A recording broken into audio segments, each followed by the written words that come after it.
Dear Papa Choy, magandang araw po sa inyo at sa lahat ng nakikinig sa inyong channel. Ako po si Vicky. Hindi ko po tunay na pangalan. 36 anyos mula Surigao. Isa po akong simpleng asawa na may kwentong matagal ko nang kinikimkim. Nais ko pong ibahagi ang madilim na nakaraan ng aking buhay. Hindi para husgahan, kundi para maging aral para sa lahat. Nagsimula ang lahat pagkatapos naming ikasal ni Bal, Papa Choy.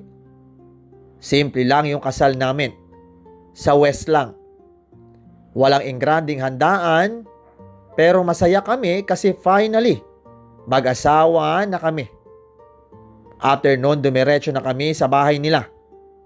Doon muna kami titira habang wala pa kaming sariling bahay. At naghahanap pa si Val ng stable na trabaho. Sa bahay nila kasama namin yung nanay at tatay niya. Okay naman nung una. Mabait yung nanay niya, tahimik lang, laging nasa kusina o nanonood ng TV. Yung tatay naman niya, medyo seryoso, pero nakikisama naman. Ako bilang bagong asawa, todo effort talaga ako. Naglilinis, nagluluto, tumutulong sa kung anong pwede kong gawin para kahit papano hindi ako maging pabigat. Si Bal naman, lagi siyang umaalis para mag-apply ng trabaho. Minsan maghapon siyang wala at uuwi na paggabi. Naiintindihan ko naman kasi gusto lang din niyang makabuo agad kami ng sariling buhay. Ako naman ay naiiwan sa bahay kasama yung mga magulang niya. Sa una, okay lang. Wala naman akong iniisip na masama. Pero habang tumatagal, ay nasasanay na rin ako sa routine. Gising ng maaga, gawaing bahay, tapos hintayin si Val. Minsan nagkukwentuhan kami ng nanay niya. Pero madalas, tahimik lang talaga sa bahay. Yung tatay niya, paminsan-minsan kinakausap ako. Nagtatanong kung okay lang daw ba ako at kung may kailangan ba ako. Akala ko normal lang ang lahat. Akala ko ganun lang talaga kapag nakikitira sa pamilya ng asawa. Hindi ko alam na yung simpleng pagsisimula na yon ang magiging dahilan ng pagbabago ng lahat sa buhay ko. Unti-unti ay may mga bagay na napapansin ako. Pero nung una ay pinili kong baliwalain. Ulila na ako sa buhay, Papa Choy. Wala na akong mga magulang at wala rin akong kapatid. Kaya nasanay akong mag-isa sa buhay. Kahit paano ay nakatapos ako ng high school at nagsikap para mabuhay. Nang makilala ko si Bal ay parang doon ko naramdaman na may kakampi na ako. 1 taon pa lang kaming magjowa pero pinakasalanan niya ako. Simple lang ang pangarap namin, ang magkaroon ng sariling pamilya. Gusto na rin sana naming magka-baby agad. Pero napag-usapan namin na mas okay kung bubukod muna kami. Kaya todo sikap si Bal na makahanap ng maayos na trabaho para sa kinabukasan naming dalawa. Sa mga unang araw ko sa bahay nila Val, Papa Choy, ay masasabi ko talagang masaya ako. Kahit bago pa lang ako sa lugar at sa pamilya nila, ay hindi ko naramdaman na outsider ako. Parang ang bilis kong nakapag-adjust. Siguro dahil na rin sa maayos nila akong tinanggap. Madalas tuwing gabi ay nagkakaroon kami ng simpleng inuman. Hindi naman bongga. Yung tipong konting alak lang. Pulutan, tapos kwentuhan. Kasama ko si Val. Minsan, pati yung tatay niya. Aminado naman ako na umiinom ako. Lalo na kapag kasama ko ang asawa ko. Para sa akin ay bonding din namin yun. Doon kami nakakapag-usap ng mas open. Nakakapagbiruan at kahit paano ay nakakalimot sa pagod ng araw. Yung nanay ni Val ay hindi masyadong sumasama sa inuman, pero lagi siyang nasa tabi lang. Nag-aayos ng pagkain o nakikinig sa kwentuhan namin. Tahimik lang siyang tao pero ramdam mong maalaga. Minsan kapag napapasobra ako ng inom, ay siya pa yung nag-aabot ng tubig o nag-aalala kung okay lang ba ako. Doon ko naisip na parang may nanay ulit ako, kahit hindi ko siya tunay na magulang. Yung tatay naman ni Val, sa umpisa ay okay din talaga ang tingin ko sa kanya. Medyo seryoso siyang tao, pero marunong din makisama. Nakikipagkwentuhan siya at nagtatawanan kami minsan. May mga pagkakataon pa na siya pa yung nag-aalok ng inumin o nag-aabot ng pulutan. Bilang bagong manugang ay natuwa ako kasi hindi ako nahirapan makisama sa kanya. Pero habang tumatagal ay may mga bagay akong napapansin. Hindi naman agad-agad at paunti-unti lang. May mga pagkakataon na parang iba yung tingin niya sa akin. Hindi ko ma-explain ng maayos. Pero may something sa paraan ng pagtitig niya na parang hindi pangkaraniwan. Minsan ay nahuhuli ko siyang nakatingin sa akin kahit wala naman akong ginagawa. Sa una ay pinipilit kong baliwalain. Sinasabi ko sa sarili ko na baka nag-o-overthink lang ako. Ayokong bigyan ng mali siya. Kasi ayoko namang masira yung maayos na samahan namin. Iniisip ko na baka ganun lang talaga siya tumingin. O baka ako lang yung may maling hinala. Bukod pa roon, ay mabait naman siya sa akin. Madalas ay siya pa yung bumibili ng merienda para sa akin. Minsan, uuwi siya na may dalang tinapay o kung anumang pagkain. Tapos ibibigay niya sa akin. "Oh, para sa iyo yan," sasabihin niya. Simple lang, pero na-appreciate ko yun. May mga pagkakataon din na tinatanong niya ako kung anong gusto kong ulamin. "Anong gusto mong kainin bukas? O kaya, may gusto ka bang ipaluto?" Tanong naman niya minsan. Bilang isang taong sanay na walang nagtatanong, bukod kay Val, kung okay lang ba ako o kung may gusto ba ako, ay malaking bagay na sa akin yon. Kaya kahit may mga pagkakataon na may napapansin akong kakaiba, ay pinipili ko pa ring isipin na mabuti siyang tao. Ayoko siyang husgahan agad, lalo na't wala naman siyang ginagawa na direktang masama sa akin noon. Lahat kasi ay parang nasa tingin lang at sa pakiramdam, pero wala namang konkretong nangyayari.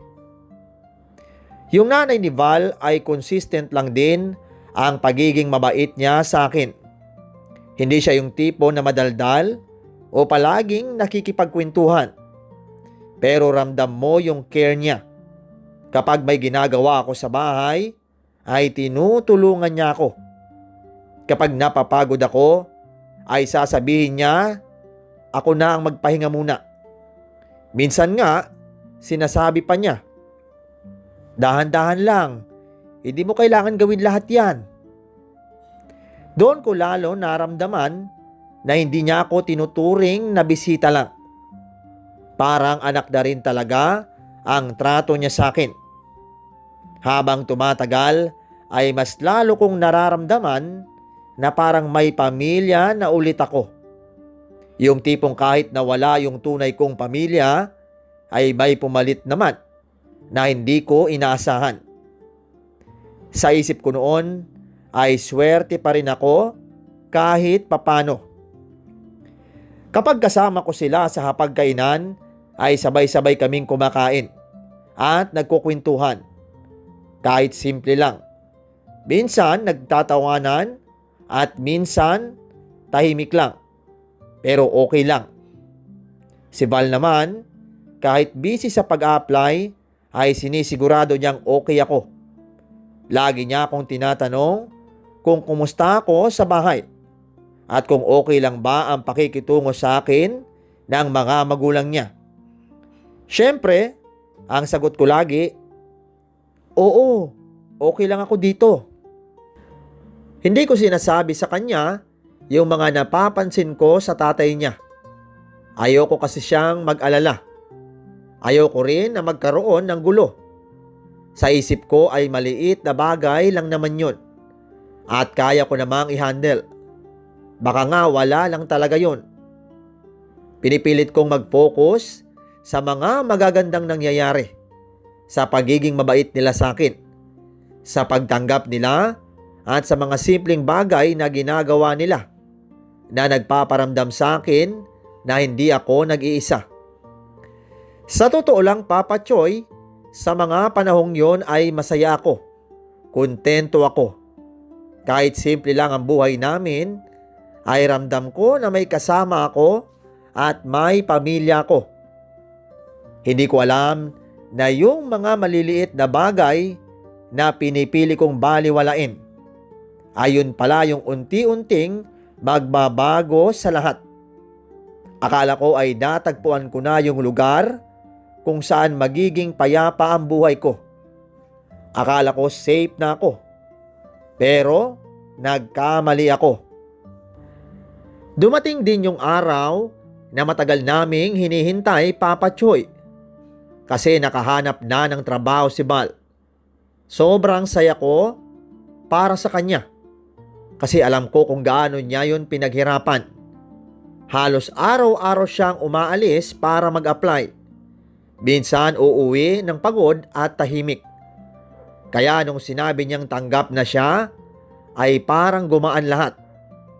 Pero may kapalit din pala yung saya na yun. Stay in yung trabaho niya. Kaya ibig sabihin, ay isang beses lang siyang makakauwi sa isang linggo. Noong una ay okay lang sa akin. Iniisip ko na ganun talaga. Kailangan magsakripisyo para sa future namin. Pero habang tumatagal, ay doon ko naramdaman yung lungkot. Nanibago ko ng sobra. Sanay kasi ako na kahit papaano ay nandyan siya sa tabi ko.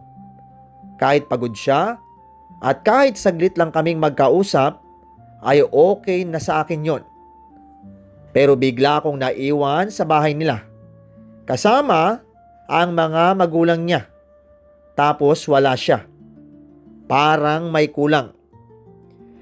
Tuwing gabi ay mas ramdam ko yun. Yung katahimikan ng kwarto. Yung wala akong katabi at yung walang magtatanong kung kumain na ba ako. Minsan napapahiga na lang ako tapos napapaisip. Kahit anong pilit ko na maging strong ay may mga oras talaga na nalulungkot ako.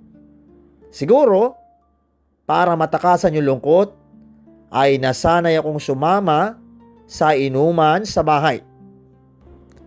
Madalas kami ng mga hipag ko ang magkakasama. Sila yung nakakausap ko at nakakabiruan ko. Kahit paano ay nawawala yung bigat ng pakiramdam ko kapag kasama ko sila. Tawanan lang, kwentuhan, at minsan may asaran pa. Doon ko na ilalabas yung nararamdaman ko kahit hindi ko diretsyong sinasabi. Aminado ko na mas maging madalas yung pag-iinom ko noong mga panahong yon. Hindi naman araw-araw, pero halos gabi-gabi may tagayan sa bahay. Kahit simpleng alak lang, basta may kasama, okay na. Minsan kahit ako lang at yung mga hipag ko ang nagiinuman, okay lang sa akin. Pero madalas kasama rin namin yung tatay ni Val. Nakaupo lang siya sa harap. Nakikisabay sa inuman at nakikinig sa mga kwentuhan namin. Yung nanay naman ni Val, paminsan-minsan lang sumasama. Yung tipong pasyat-syat lang kapag gusto niya. Tapos babalik na ulit siya sa ginagawa niya. Hindi siya ganon ka-active sa inuman. Pero nandyan lang siya sa paligid. Habang tumatagal ay parang yun na yung naging routine ko. Umaga at gawaing bahay. Hapon, pahinga. Tapos paggabi, tagayan na naman. Doon ko hinahanap yung saya. Kahit pansamantala lang. Pero kahit ganon, ay hindi nawawala yung lungkot ko kay Val. Kahit may kasama ako, ay iba pa rin yung pakaramdam kapag wala siya. May mga gabi na kahit tumatawa ko, ay alam ko sa sarili ko na may kulang pa rin. Hindi ko lang alam na habang pinipilit kong takasan yung lungkot ko, ay may mga bagay na unti-unti palang lumalala sa paligid ko at hindi ko agad napapansin. Sumunod na linggo, Papa Choy, ay nagkaroon ng birthday party yung nanay ni Val. Siyempre, may handaan na naman at hindi na nawala yung alak. Masaya yung umpisa. May pagkain, may kwentuhan at may tawanan. Dumating din yung mga kamag-anak nila. Kaya mas naging lively yung bahay. Pero hindi nakauwi si Val kasi saktong natapat na wala siyang off. Medyo nalungkot ako kasi gusto ko sana siyang makasama. Lalo na't may okasyon. Pero sabi ko sa sarili ko ay okay lang. Babawi na lang siya pag-uwi niya. Habang tumatagal yung gabi ay mas dumadami yung inom. Halos lahat kami nakisabay. Yung mga hipag ko, game na game din. Kahit yung nanay ni Val ay napasobra na rin sa inom. Kitang-kita ko na talagang lasing na siya at halos hindi na makatayo ng maayos. Ako naman aminado na lasing din ako. Pero may konting wisyo pa. Alam ko pa yung nangyayari sa paligid ko. Pero ramdam ko na rin yung bigat ng katawan ko. Parang hinihila na ako ng antok at pagod. Hindi ko na kinaya, kaya nagpaalam na ako na matutulog na. Pumasok ako sa kwarto, humiga at pinikit ang mga mata ko. Ilang minuto pa lang siguro akong nakahiga, pilit kong kinakalma yung hilo ko. Hanggang sa unti-unti na akong dinadala ng antok. Pero bigla akong may naramdaman. May mabigat na nakadagan sa ibabaw ko. Napamulat ako agad. At doon ko nakita, Papa Choy, yung tatay ni Val. Nasa ibabaw ko. Nanlaki yung mga mata ko. Hindi ko agad naintindihan yung nangyayari. Para akong naniga sa sobrang gulat. Pilit akong gumagalaw, sisigaw sana. Pero bago pa ako makapagsalita, ay tinakpan niya agad yung bibig ko. Huwag kang sisigaw. Mahina, pero mariin niyang bulong sa akin. Ramdam ko yung kaba na biglang bumuhos sa buong katawan ko. Hindi ko alam kung anong gagawin ko.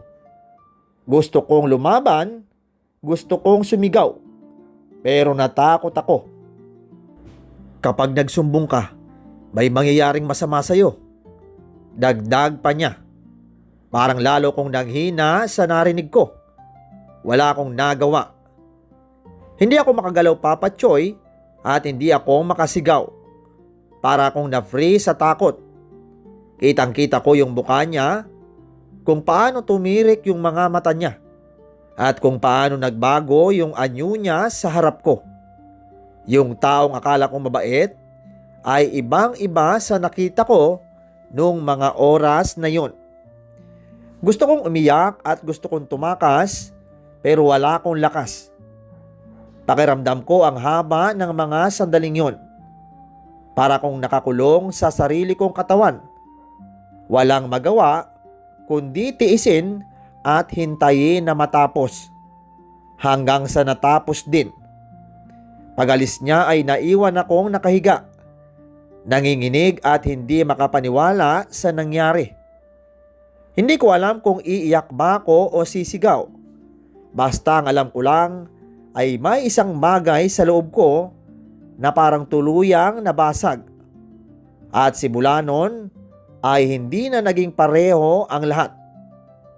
Hindi lang pala isang beses nangyari yon, Papa Choy. Nasundan pa. At mas lumala habang tumatagal. Tuwing nagkakataon na walang tao sa bahay, ay doon siya kumikilos. Minsan, akala ko mag-isa lang ako. Tahimik ang buong bahay. Tapos bigla na lang siyang susulpot. Para bang sinasadya niya talagang timingan na wala ang lahat. Wala akong matakbuhan. At wala akong masumbungan. May mga gabi rin na kahit nandun lang sa kabilang kwarto yung nanay ni Val, tulog na tulog, ay papasukin niya pa rin ako. Dahan-dahan niyang bubuksan yung pinto, tapos lalapit sa akin. Kahit anong pilit kong magpanggap na tulog, at kahit anong pigil ko sa sarili ko na hindi gumalaw, ay wala pa rin. Takot na takot ako, Papa Choy. Dumating sa point na halos hindi na ako lumalabas ng kwarto. Kahit kumain, minsan hinihintay ko na lang na wala siya. O kaya mabilis lang akong lalabas, tapos babalik agad. Hindi ko na kayang makipag-usap. Kahit sa nanay ni Val, kahit sa mga hipag at bayaw ko. Nahihiya ako, natatakot at nalilito. Hindi ko alam kung paano ko haharap sa kanila na parang walang nangyayari. Parang ako yung may kasalanan, kahit alam ko naman na hindi. Kapag tinatanong nila ako kung bakit lagi akong nasa kwarto, sinasabi ko na lang na masama ang pakiramdam ko.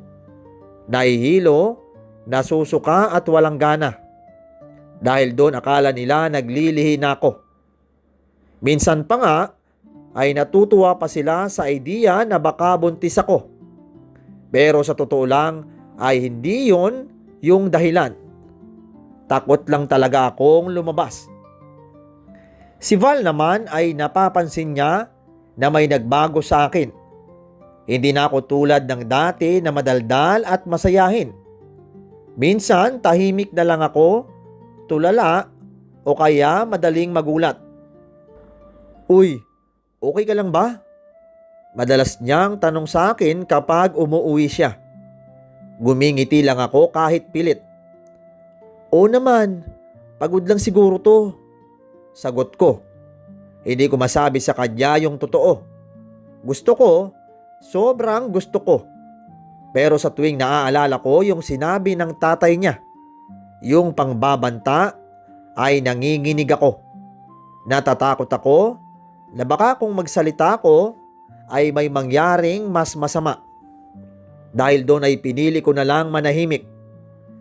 May isang beses pa nga na sinabi ni Val na magpa-check up na ako. Nag-aalala na siya kasi hindi daw normal yung lagi akong may sakit. Magpatingin na tayo, sasamahan kita, sabi niya. Pero tumanggi ako. Sige lang, pahinga lang to, mawawala din. Sagot ko lang. Ayoko nang lumabas. Ayoko nang mapunta kung saan-saan. Gusto ko na lang manatili sa isang lugar na kahit papano, pakiramdam ko ay safe ako. Kahit alam kong hindi na rin naman talaga. Araw-araw dala ko yung takot. Araw-araw pilit kong tinatago yung totoo. At habang tumatagal, Papa Choy, pakiramdam ko ay unti-unti na akong nawawala sa sarili ko. Hanggang sa isang araw ay hindi ko na talaga kinaya. Parang sasabog na ako sa dami ng kinikimkim ko. Kinausap ko si Val ng maayos. Sinabi ko sa kanya na ayaw ko na mag-stay sa bahay nila. Hindi ko na dinitalye lahat. Pero sinabi ko na nahihirapan na ako, na parang nilalamon na ako ng lungkot at pakiramdam ko mababaliw na ako kung magtatagal pa ako doon. Nagulat siya sa sinabi ko. Nakita ko sa mukha niya yung pag-aalala. Hindi na siya nagtanong ng madami. Siguro, ramdam niya na hindi lang simpleng lungkot yon. Sige, bubukod na tayo, sabi niya agad. Doon pa lang ay parang gumaan na yung pakiramdam ko. Hindi naging madali, Papa Choy. Pero pinilit naming makahanap ng mauupahan. Kahit maliit lang. Basta kami lang dalawa. Nang makahanap kami, ay nagpaalam na kami sa pamilya niya. Yung nanay niya ay medyo nalungkot. Pati yung mga hipag at bayaw ko, sinasabi na mamimiss daw nila ako. Kahit paano ay nasaktan din ako kasi naging mabait naman sila sa akin. Pero mas matimbang yung kailangan kong gawin para sa sarili ko. Habang nagpapaalam kami ay hindi ko maiwasang mapansin yung tatay ni Val. Tahimik lang siya. Pero yung tingin niya sa akin ay matalim. Parang may gustong ipahiwatig. Parang may banta pa rin kahit wala siyang sinasabi. Iniiwas ko na lang yung tingin ko. Ayoko na siyang harapin pa. Nang tuluyan na kaming umalis, habang nasa biyahe kami, ay napahinga ko ng malalim. Parang may nabunot na tinik sa dibdib ko. Hindi pa rin nawawala lahat ng takot. Pero kahit papano ay nakalayo na ako. At sa unang pagkakataon, pakiramdam ko ay may chance na akong makahinga ng maluwag ulit. Lumipat kami sa isang maliit na inuupahan malapit sa trabaho ni Val. Kaya hindi na siya stay-in at araw-araw na siyang umuuwi. Doon ko naramdaman yung totoong saya at kapanatagan. Kasi alam kong safe na ako. Hindi ko man nasabi kay Balang lahat ng nangyari sa akin. Ay parang Diyos na rin ang gumawa ng paraan. Na-stroke ang tatay niya at naging bedridden. Sabi ng doktor ay wala na raw pag-asa at kailangan na lang alagaan. Hindi ako natutuwa sa nangyari. Pero sa puso ko ay parang may hustisyang dumating. Isang taon matapos kaming bumukod ay nagkaroon kami ng anak. Pareho na kaming may trabaho at unti-unti na kaming nakakapagpundar, pati sa sakyan. Masaya na ako ngayon, Papa Choy. Minsan, naalala ko pa rin ang nakaraan. Pero mas pinipili kong tumingin sa liwanag at yun ang pamilya ko. Natutunan ko po na kahit gaano kasakit at kasalimuot ang nakaraan, ay may bahaghari pagkatapos ng ulan. Ang tapang at tiyaga ay magdadala sa atin sa kapanatagan, hustisya at tunay na kaligayahan. Maraming salamat po sa inyong lahat.